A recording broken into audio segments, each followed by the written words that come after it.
Hi hello welcome to my channel teach with talks 1 2 3. ಇವತ್ತು ನಾನು ಈ ವಿಡಿಯೋದಲ್ಲಿ ಖಂಡಗಳಲ್ಲಿ ಎರಡನೇ ಖಂಡ ಅತ್ಯಂತ ದೊಡ್ಡ ಅಂದರೆ ಏಷ್ಯಾದ ತದನಂತರ ಜನಸಂಖ್ಯೆ ಮತ್ತು ವಿಸ್ತೀರ್ಣದಲ್ಲಿ ದೊಡ್ಡ ಖಂಡ ಯಾವುದಂದರೆ ಆಫ್ರಿಕಾ ಖಂಡದ ಬಗ್ಗೆ ತಿಳ್ಕೊಳ್ಳೋಣ. ಈಗಾಗಲೇ ನಾನು ಇದೇ ಒಂದು ವಿಡಿಯೋದಲ್ಲಿ ಏಷ್ಯಾ ಖಂಡದ ಬಗ್ಗೆ ತಿಳಿಸಿದ್ದೇನೆ, ಚೆಕ್ ಮಾಡ್ಕೊಳ್ಳಿ ನೀವು ಬೇಕಾದರೆ. Next please subscribe, like, share. ಇದು ನಮ್ಮ ಭೂಮಿ ಅನ್ನೋದು ಒಂದು ಜೀವಂತ ಗ್ರಹ. ಭೂಮಿಯಲ್ಲಿ ಒಟ್ಟು ಎಷ್ಟು ಖಂಡಗಳಿವೆ? 7 ಖಂಡಗಳಿವೆ. 7 ಖಂಡಗಳು 4 ಸಾಗರಗಳನ್ನು ಹೊಂದಿದೆ. ಭೂಮಿಯ ಆಕಾರ ಯಾವುದಂದರೆ ಭೂಮಿ ಆಕಾರ ಅಥವಾ ಜಿಯಾಡ್ ಅಂತ ಕರೀತಾರೆ. ಭೂಮಿ ಆಕಾರ ಅಥವಾ ಜಿಯಾಡ್, ಇಂಗ್ಲೀಷಲ್ಲಿ ಭೂಮಿಯ ಆಕಾರ ಯಾವುದು? ಜಿಯಾಡ್. ಕನ್ನಡದಲ್ಲಿ ಭೂಮಿ ಆಕಾರ ಅಂತಲೂ ಕರೀತಾರೆ. ಇದು ಭೂಮಿಯ ಆಕಾರ.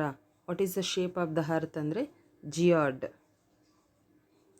ನೆಕ್ಸ್ಟು ಭೂಮಿಯಲ್ಲಿ ಒಟ್ಟು 7 ಖಂಡಗಳಿವೆ. ನಾನು ಈಗಾಗಲೇ ಡಿಸ್ಕಸ್ ಮಾಡಿದ್ದೀನಿ. ಇವತ್ತು ನಾನು ಎರಡನೇ ಖಂಡದ ಬಗ್ಗೆ ಮಾತ್ರ ಹೇಳ್ತೀನಿ, ಇಂಪಾರ್ಟೆಂಟ್ ಪಾಯಿಂಟ್ಸು. ಇಲ್ಲಿ ಎರಡನೇ ಖಂಡ ಅತ್ಯಂತ ದೊಡ್ಡ ಖಂಡ. ಏಷ್ಯಾದ ನಂತರ ಎರಡನೇ ದೊಡ್ಡ ಖಂಡ ಯಾವುದು? ಇದು ಏಷ್ಯಾದ ತದನಂತರ ಎರಡನೇ ಅತ್ಯಂತ ದೊಡ್ಡ ಖಂಡ ಯಾವುದು? ಇದು ಏಷ್ಯಾ ತದನಂತರ ಅತ್ಯಂತ ಎರಡನೇ ದೊಡ್ಡ ಖಂಡ ಯಾವುದಂದರೆ ಆಫ್ರಿಕಾ ಆಗಿರುತ್ತೆ. ಏಷ್ಯಾ ನೋಡಿ, ಇಲ್ಲಿ ವಿಸ್ತೀರ್ಣದಲ್ಲಿ ಇದೆಲ್ಲ ಏಷ್ಯಾ. ಆಫ್ರಿಕಾ ಬರುತ್ತೆ. ಆಫ್ರಿಕಾ ಆಕಾರದಲ್ಲಿ ಇದು ಟ್ರಯಾಂಗಲ್ ಶೇಪನ್ನು ಹೊಂದಿದೆ. ಟ್ರಯಾಂಗಲ್ ಶೇಪ್ ಅಂದರೆ ಇಲ್ಲಿ ಉಲ್ಟಾ ಟ್ರಯಾಂಗಲ್ ಶೇಪ್ ಬರುತ್ತೆ. ಉಲ್ಟಾ ಟ್ರಯಾಂಗಲ್ ಶೇಪು ಈ ಥರ ಉಲ್ಟಾ ಟ್ರಯಾಂಗಲ್ ಶೇಪನ್ನು ಹೊಂದಿದೆ. ಆಫ್ರಿಕಾ ಏಷ್ಯಾದ ನಂತರ ಜನಸಂಖ್ಯೆ ಮತ್ತು ವಿಸ್ತೀರ್ಣದಲ್ಲಿ ಎರಡನೇ ಅತಿ ದೊಡ್ಡ ಖಂಡ. ಆಫ್ರಿಕಾದ ಬಗ್ಗೆ ಇಂಪಾರ್ಟೆಂಟ್ ಪಾಯಿಂಟ್ಸ್ ನೋಡೋಣ. ನೋಡಿ, ಇಲ್ಲಿ ಆಫ್ರಿಕಾ ಇಲ್ಲಿ ಪಿಂಕ್ ಕಲರಲ್ಲಿ ಕೊಟ್ಟಿದ್ದಾರೆ. 3 ಇದು ಭೂಮಧ್ಯ ರೇಖೆ, ಇದನ್ನು ಈಕ್ವೇಟರ್ ಅಂತ ಕರೀತಾರೆ. ಇದು 0 ಡಿಗ್ರಿಯಿಂದ ಅಳೆಯುತ್ತಾರೆ. ಈಕ್ವೇಟರ್ ಅಂದರೆ ಸಮಭಾಜಕ ವೃತ್ತ ಅಂತ ಕರೀತಾರೆ. ಸಮಭಾಜಕ ವೃತ್ತ ಅಂದರೆ ಆಫ್ರಿಕಾದ ಮಧ್ಯಭಾಗದಲ್ಲಿ ಹಾದು ಹೋಗೋದ್ರಿಂದ ಇದನ್ನು ಕೇಂದ್ರೀಯ ಖಂಡ ಅಂತ ಕರೀತಾರೆ. ಕೇಂದ್ರೀಯ ಖಂಡ. ನೆಕ್ಸ್ಟ್ ಆಫ್ರಿಕಾನ ಇತ್ತೀಚಿನ ವರ್ಷಗಳವರೆಗೂ ಕತ್ತಲೆಯ ಖಂಡ ಅಥವಾ ಕಗ್ಗತ್ತಲೆಯ ಖಂಡ ಅಂತ ಕರೀತಾ ಇದ್ರು. ಅಂದರೆ ಅಲ್ಲಿ ನೀಗ್ರೋ ಜನಾಂಗದವರು ಇರೋದರಿಂದ, ಕಪ್ಪು ಜನಾಂಗದವರು ಇರೋದರಿಂದ ಅಲ್ಲ ಕತ್ತಲೆಯ ಖಂಡ ಅಂತ ಕರೀತಾ ಇದ್ದಿದ್ದು. ಆಫ್ರಿಕಾ ಖಂಡವು ಏಷ್ಯಾದ ನಂತರ ಪ್ರಪಂಚದ ಎರಡನೇ ಅತಿ ದೊಡ್ಡ ಖಂಡವಾಗಿದ್ದು, ಇದು ಜನಸಂಖ್ಯೆಯಲ್ಲಿ 2ನೇ ಸ್ಥಾನದಲ್ಲಿದೆ. ಇತ್ತೀಚಿನ ವರ್ಷಗಳವರೆಗೂ ಆಫ್ರಿಕಾ ಖಂಡವನ್ನು ಕತ್ತಲೆ ಖಂಡ ಅಂತ ಕರೆಯಲಾಗಿತ್ತು.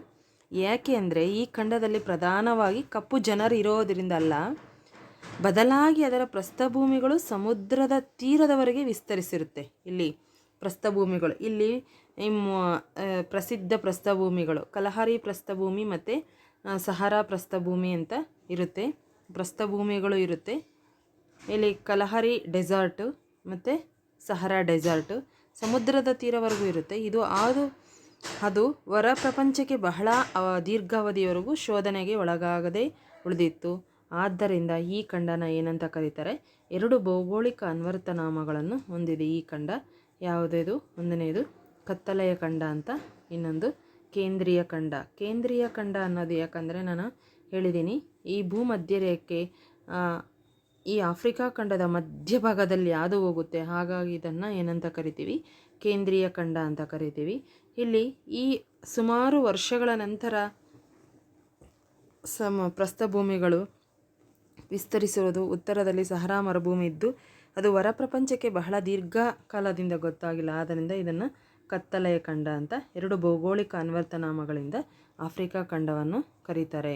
ನೆಕ್ಸ್ಟು ಆಫ್ರಿಕಾ ಖಂಡ ಜಗತ್ತಿನ 2ನೇ ಅತಿ ದೊಡ್ಡ ಖಂಡ, ಪ್ರಪಂಚದ ಅತಿ ದೊಡ್ಡ ಸಹರಾ ಮರುಭೂಮಿ ಮತ್ತು ಪ್ರಪಂಚದ ಉದ್ದವಾದ ನೈಲ್ ನದಿಯನ್ನು ಹೊಂದಿದೆ. ಇಲ್ಲಿ ನೈಲ್ ನದಿ ಪ್ರಪಂಚದಲ್ಲಿ ಅತ್ಯಂತ ಉದ್ದವಾದ ನದಿ ಅಂದರೆ ನೈಲ್ ನದಿ. ಇದು ಲಾಂಗೆಸ್ಟ್ ರಿವರ್ ಆಗಿರುತ್ತೆ. ನೆಕ್ಸ್ಟ್ ಲಾರ್ಜೆಸ್ಟ್ ಅಂದರೆ ಅತಿ ದೊಡ್ಡ ನದಿ ಅಂದರೆ ಅಮೆಜಾನ್ ಆಗಿರುತ್ತೆ. ಅಮೆಜಾನ್ ಬಂದ್ಬಿಟ್ಟು ದಕ್ಷಿಣ ಅಮೇರಿಕಾದಲ್ಲಿ ಇರುತ್ತೆ. ನೀವು ಕನ್ಫ್ಯೂಸ್ ಮಾಡ್ಕೊಬಾರ್ದು. ಇಲ್ಲಿ ಅತ್ಯಂತ ಉದ್ದವಾದ ನದಿ ಅಂದರೆ ಪ್ರಪಂಚದಲ್ಲಿ ನೈಲ್ ನದಿ, ಅಂದರೆ ದೊಡ್ಡ ನದಿ ಅಂದರೆ ಅಮೆಜಾನ್ ನದಿ. ಇದು ಪ್ರಪಂಚದಲ್ಲೇ ಅತ್ಯಂತ ದೊಡ್ಡ ನದಿ. 1000 ಉಪನದಿಗಳನ್ನು ಹೊಂದಿರುತ್ತೆ. ಇದು ಅಮೆಜಾನ್ ನದಿ. ಇದು ದಕ್ಷಿಣ ಅಮೇರಿಕಾದಲ್ಲಿ ಬರುತ್ತೆ. ವಾಯುದಲ್ಲಿ ಅಟ್ಲಾಸ್ ಪರ್ವತಗಳಿದ್ದು ಇಲ್ಲಿ ನೆಕ್ಸ್ಟು ಇಲ್ಲಿ ಆಫ್ರಿಕಾದಲ್ಲಿ ಮೌಂಟ್ ಕಿಲಿಮಂಜರೋ ಅತಿ ಎತ್ತರದ ಶಿಖರ. ಅಂದರೆ ಏಷ್ಯಾದಲ್ಲಿ ಯಾವುದಂದರೆ ಯಾವುದು? Mount Everest. ಇಲ್ಲಿ ಮೌಂಟ್ ಕಿಲಿಮಂಜಾರೋ ಅತಿ ಎತ್ತರವಾದ ಶಿಖರ. ಇಲ್ಲಿ ಉಷ್ಣವಲಯದಲ್ಲಿದೆ. ಈ ಆಫ್ರಿಕಾ ಖಂಡ ಉಷ್ಣವಲಯದಲ್ಲಿ ಕಂಡುಬರುತ್ತೆ. ಹೇಗಂದರೆ ಇಲ್ಲಿ ಭೂಮಧ್ಯ ರೇಖೆ ಇದು, ಇಲ್ಲಿ ಸಹ ಇದು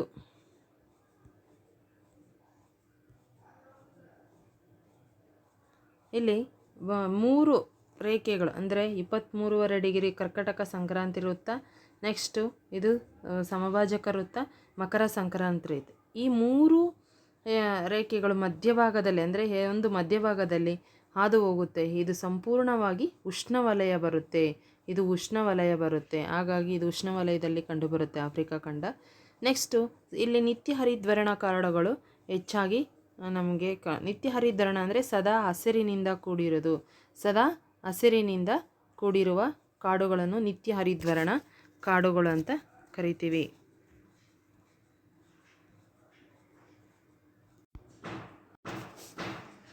ನೆಕ್ಸ್ಟು ಒಟ್ಟು ಆಫ್ರಿಕಾ ಖಂಡದಲ್ಲಿ 52 ದೇಶಗಳಿದೆ.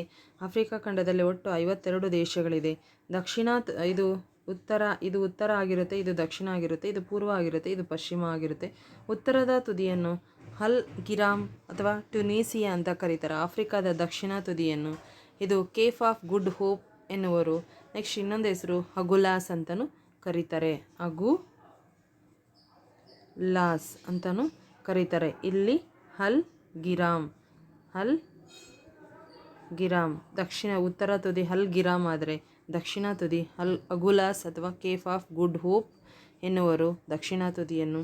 ನೆಕ್ಸ್ಟು ಇಲ್ಲಿ ಪ್ರಮುಖವಾಗಿ 52 ದೇಶಗಳನ್ನು ಹೊಂದಿದೆ ಆಫ್ರಿಕಾ. ಅದರಲ್ಲಿ ಪ್ರಮುಖ ದೇಶಗಳು ದಕ್ಷಿಣ Africa, Morocco, Egypt, Nigeria, Algeria, Ghana, Ethiopia, Libya, Namibia, Sudan, Congo ಪ್ರಮುಖ ದೇಶಗಳನ್ನು ಇಲ್ಲಿ ತಿಳಿಸಲಾಗಿದೆ. Please like, share, subscribe. Thank you.